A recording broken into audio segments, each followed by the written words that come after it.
Everyone, welcome to Abhijnana classes.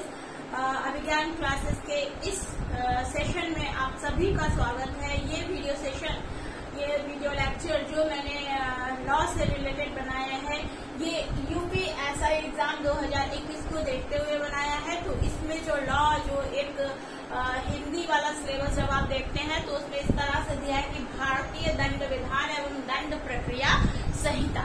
तो भारतीय दंड विधान के अंतर्गत क्या क्या आ सकता है हमारा? इंडियन पेनल कोड 1860 आएगा कि भारतीय दंड संहिता 1860, और दूसरा हमारा code of criminal procedure means दंड प्रक्रिया संहिता 1973 आना चाहिए। अदरवाइज जब हम इंग्लिश सिलेबस देखते हैं तो उसमें देखते हैं कि जनरली कॉन्स्टिट्यूशन बेस्ड क्वेश्चन पूछे हैं, और जो आईपीसी जो दंड विधान से रिलेटेड क्वेश्चन है वो जनरल डिफेंस जो सेल्फ डिफेंस से रिलेटेड क्वेश्चंस हैं वो पूछे गए हैं।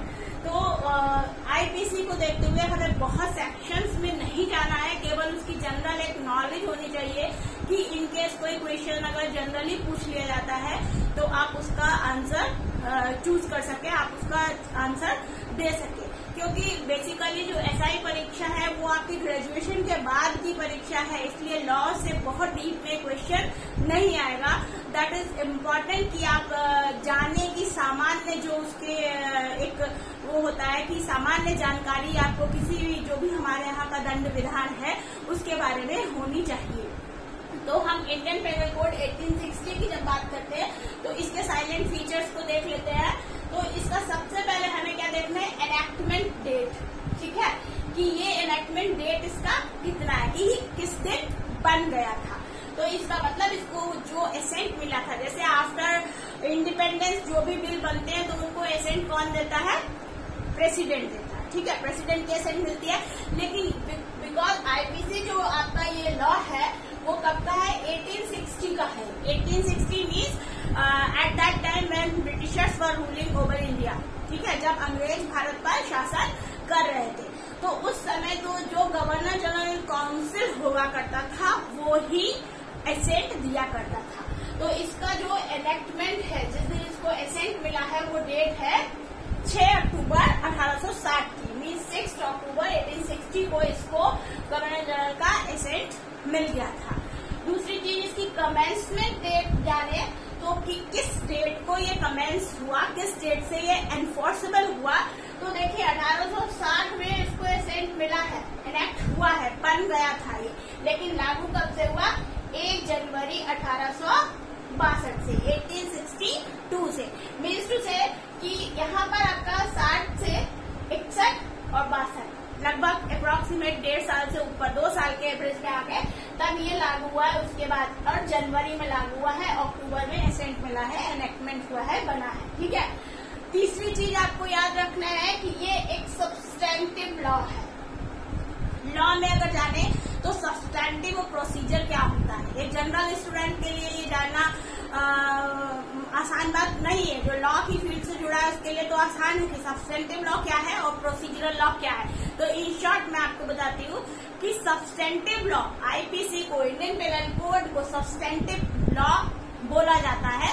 क्यों बोला जाता है? क्योंकि ये केवल कि आपने कोई ऑफेंस किया, ठीक है, आपने अगर कोई एक्ट और ओमिशन किया, ऐसा एक्ट जो आपको नहीं करना चाहिए था, ठीक है, इलीगल एक्ट किया, या कोई ओमिशन मीन्स जो कोई काम आपको करना चाहिए था वो आपने नहीं किया। अगर आपने कोई ऐसा एक्ट और ओमिशन किया जो गलत है, जो आप उस काम को पनिशेबल बनाता है, तो वो आईपीसी के दायरे में ऑफेंस के रूप में आ जाएगा। ठीक है, तो जितने भी ऑफेंस इंडियन पेनल कोड में परिभाषित है, ठीक है, इंडियन पेनल कोड क्या बताता है? केवल ऑफेंस की डेफिनेशन, उसके एसेंशियल बता देगा कि ये डेफिनेशन है, ये पनिशमेंट है इसका। ठीक है, इसके अलावा और कुछ नहीं, कि डेफिनेशन, पनिशमेंट। तो आपको इसलिए ये सब्सटेंटिव है। अब किसी ने कोई ऑफेंस किया तो उसको पनिशमेंट मिलेगा। तो ऐसा नहीं है कि ऑफेंस किया और किसी भी व्यक्ति ने पनिशमेंट दे दिया, नहीं, एक प्रोसीजर फॉलो होता है। एफआईआर दर्ज होती है, एनसीआर दर्ज हो सकती है, ठीक है, एफआईआर हो या एनसीआर हो, ये किस सेक्शन में होती है, ये सब प्रोसीजर सीआरपीसी बताता है। उसके बाद कैसे कोर्ट प्रोसीडिंग चलेगी, ये सब प्रोसीजरल लॉ बताता है। और प्रोसीजरल लॉ क्या है, सीआरपीसी है, कोड ऑफ क्रिमिनल प्रोसीजर है। दैट्स वाई, क्योंकि ये जो आईपीसी है केवल डेफिनेशन ऑफ ऑफेंस, ठीक है, जो भी ऑफेंसेस आईपीसी के दायरे में आते हैं उनके बारे में बताता है, उनके एसेंशियल्स को बताता है और उनके पनिशमेंट को बताता है कि कितना पनिशमेंट मिनिमम और मैक्सिमम हो सकता है, विद फाइन और विदाउट फाइन हो सकता है। तो ये सब जो बताने वाला लॉ होता है वो सब्सटेंटिव लॉ होता है। दैट्स वाई आईपीसी और Indian penal code is a substantive law. This is also a general feature of, और we can say very special feature of Indian penal code. इसके बाद हमें एक चीज और देखना है कि जो आईपीसी है, इंडियन पेनल कोड, ये कब ड्राफ्ट की गई। अब देखिए, ड्राफ्ट मतलब ये कब बनना शुरू हुई, तो ये 1834 में बनना स्टार्ट हुई थी। और कौन से विधि आयोग में, हमारे यहाँ विधि आयोग एक चलता है, ठीक है, लॉ कमीशन ऑफ इंडिया। तो कौन से विधि आयोग के समय में, first law commission of India. In that period when first law commission of India came into existence, ठीक है, when it started to work in India, तब उस समय आईपीसी का ड्राफ्टिंग शुरू हो गया, इंडियन पेनल कोड का ड्राफ्टिंग हुआ। अब जो फर्स्ट लॉ कमीशन था, भाई कोई भी लॉ कमीशन बनता है तो उसका चेयरपर्सन या प्रेसिडेंट जिसको हम कहते हैं वो होता है। तो first law commission of India का प्रेसिडेंट या उसका चेयरपर्सन अध्यक्ष कौन था, ये जानना बहुत जरूरी है, क्योंकि ये जीएस का क्वेश्चन भी है कि first law commission of India एक तो कब बना, 1834 में, ठीक है। दूसरी चीज, इसका अध्यक्ष चेयरपर्सन कौन था, जिसके समय में आईपीसी ड्राफ्ट होना शुरू हुई, ये थे लॉर्ड मैकॉले। इनका पूरा नाम था लॉर्ड वेलिंगटन मैकॉले, ठीक है। तो लॉर्ड मैकॉले जो थे प्रेसिडेंट कह लीजिए, चाहे chairperson of first law commission of India कह लीजिए, थे। इसी लॉ कमीशन में जो चेयरपर्सन थे वो तो लॉर्ड मैकॉले हो गए, लेकिन उसके साथ साथ 3 मेंबर्स और थे, ठीक है। वो 3 मेंबर्स कौन कौन से थे ये भी हमें जानना है। तो वो 3 मेंबर्स थे कि चार्ल्स हे कैमरॉन, ठीक है, चार्ल्स हे कैमरॉन एक मेंबर, दूसरे जॉन मैकफर्सन मैकलॉयड, ठीक, and third one George William Anderson. All the 3 persons were working under the supervision of Lord Macaulay, ठीक है। ये तीनों लोग लॉर्ड मैकॉले के साथ इसमें सदस्य के रूप में फर्स्ट विधि आयोग में थे। 1834 में जब फर्स्ट विधि आयोग ने काम करना शुरू किया इंडियन पेनल कोड के ऊपर, क्योंकि उससे पहले क्यों जरूरत थी इंडियन पेनल कोड के गठन की, कारण यही था कि आईपीसी से पहले कोई ऐसा कोड नहीं था जो कि क्योंकि कोई ऑफेंस हो रहा है तो अगर कोई कोड नहीं है तो बिखराव था पनिशमेंट में। हिंदू लॉ के, अगर कोई हिंदू पनिशमेंट कर रहा है, हिंदू ऑफेंस कर रहा है तो उसको पनिशमेंट हिंदू लॉ के अकॉर्डिंग मिल रहा है। अगर कोई मुस्लिम गलती कर रहा है, ऑफेंस कर रहा है, उसको मुस्लिम लॉ के अकॉर्डिंग पनिशमेंट दिया जा रहा है। पनिशमेंट में वेरिएशन थे, पनिशमेंट प्रॉपर एक सिमिलैरिटी नहीं थी, इससे बहुत दिक्कतें आती थी। That's why in 1834 Law Commission of India, first Law Commission of India, for which Lord Macaulay working as the president, as the chairperson, and Charles Hay Cameron, John Macpherson MacLeod and George William Anderson were working as the member of the commission, ठीक है। And they started working for IPC drafting, ठीक है। उन्होंने IPC की drafting शुरू की। ये तो देखिए 1834 से शुरू हुई ड्राफ्टिंग, और कब आईपीसी ड्राफ्ट होके पूरा हुआ 1860 में। आईपीसी पहले ड्राफ्ट हो गया था, लेकिन उसके बाद बहुत सारे चेंजेस आए गए, बहुत सारे सुधार हुए, दूसरा लॉ कमीशन ऑफ इंडिया आया, तब जाके 1860 में आईपीसी जो है वो फाइनली एग्जिस्ट किया, ठीक है।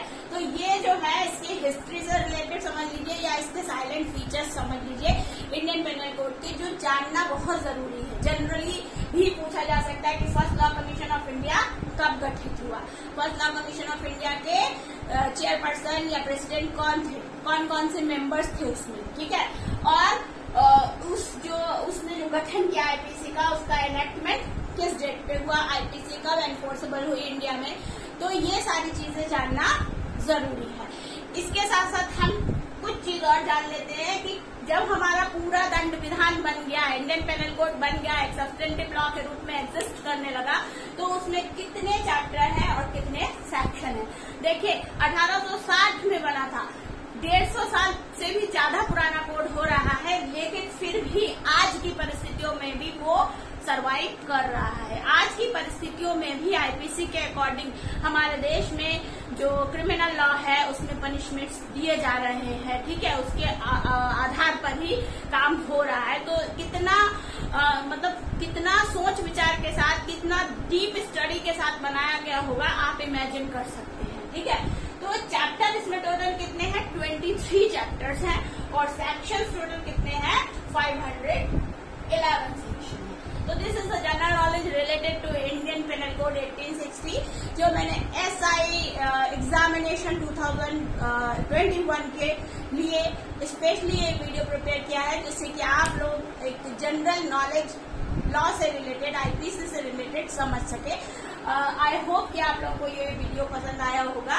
इसके बाद हम, हालांकि बहुत ज्यादा इसमें नहीं पूछा जाता, लेकिन कुछ जनरल सेक्शंस आईपीसी के बहुत अच्छे सेक्शंस हैं, इंपॉर्टेंट सेक्शन है जो सभी को जानना चाहिए।